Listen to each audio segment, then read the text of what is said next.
السلام علیکم ورحمۃ اللہ وبرکاتہ۔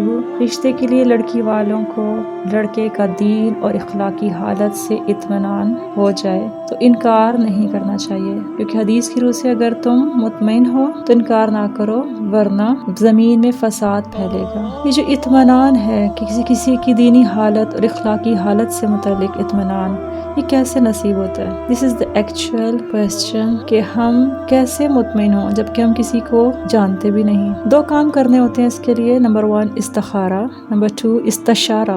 استخارہ یہ ہے کہ اے اللہ رب العزت جو عالم غیب و شہادہ ہے، اس کو علم ہے کہ فلاں لڑکا یا فلاں لڑکی ایک دوسرے کے ساتھ ایڈجسٹ ہو سکتے ہیں کہ نہیں۔ شوہر اور بیوی کا ایک دوسرے سے مینٹل ایڈجسٹمنٹ کے ساتھ ساتھ ذہنی مطابقت کے ساتھ ساتھ دینی لیول بھی ایڈجسٹ ہونا بہت ضروری ہے، ورنہ رشتے کامیاب نہیں ہوتے ہیں۔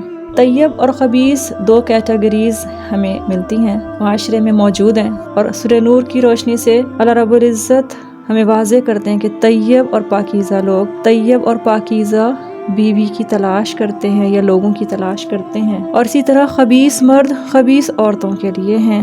تو ہم سورہ نور کی آیت کی روشنی سے بھی جانتے ہیں کہ دو طرح کی روحیں ہیں، طیب اور خبیث۔ سیم اسی طرح جب ہم دیکھتے ہیں کہ بہت سارے ایسے لوگ ہیں جن کے دینی لیول، مزاج، عقیدے نہیں ملتے یا ان کی مینٹل اپروچ نہیں ایک جیسی ہوتی، تو پریشانیوں کا سامنا کرنا پڑتا ہے۔ یہ سارے کام آپ نہیں جانتے شادی سے پہلے، لیکن اللہ رب العزت جو عالم غیب و شہادہ ہے وہ جانتا ہے، اس لیے 2 رکعت نفل پڑھ کے آپ استخارہ کرتے ہیں۔ کہا جاتا ہے کہ اے اللہ یہ شخص اگر میرے لیے بہترین ہے تو اس کو میرے مقدر میں کر دے، اور یہی شخص اگر میرے لیے شر ہے تو اس کو مجھ سے دور کر دے۔ اس کے بعد خواب ضروری نہیں ہوتا، اس کے بعد صرف دل کا اطمینان ضروری ہوتا ہے۔ اگر آپ مطمئن ہیں تو پھر آپ کو اللہ رب العزت اس راستے پر ڈال دیتا ہے، لیکن استخارے کے ساتھ ساتھ مشورہ بھی ضروری ہے، اسے استشارہ کہتے ہیں۔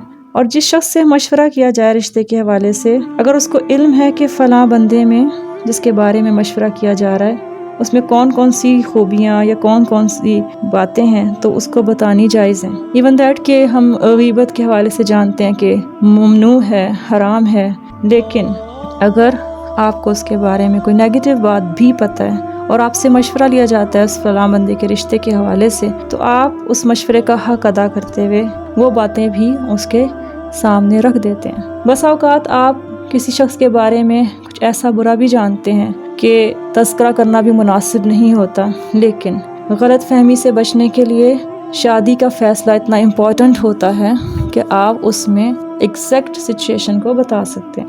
ہمیں ایک نبی صلی اللہ علیہ وآلہ وسلم کی حدیث بھی ملتی ہے۔ حضرت فاطمہ بنت قیس رضی اللہ عنہ نبی صلی اللہ علیہ وآلہ وسلم کی خدمت میں حاضر ہوئیں۔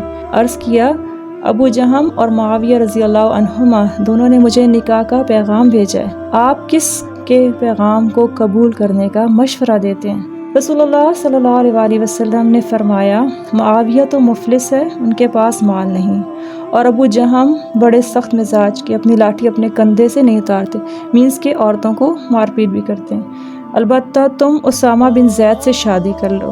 اب اس میں حضرت محمد مصطفیٰ صلی اللہ علیہ وآلہ وسلم ان دونوں کی وہ کنڈیشن بتا رہے ہیں جو ان کے اندر موجود ہے، اور مشورے کا تقاضا بھی یہی ہے کہ خیر خواہی کی جائے، خواہ کسی کی غیبت بھی کرنی پڑے، پرسنل معاملات بھی بتانے پڑیں تو یہ جائز ہے۔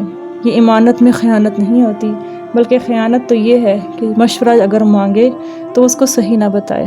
تو اس لیے اللہ رب العزت استخارے اور استشارے کے بعد جو بھی پھر کوئی فیصلہ کیا جاتا ہے اس میں خیر و برکت ڈال دیتے ہیں، اور لائف پارٹنر آپ کو آپ کے مطابق مل جاتا ہے۔ جزاکم اللہ خیر۔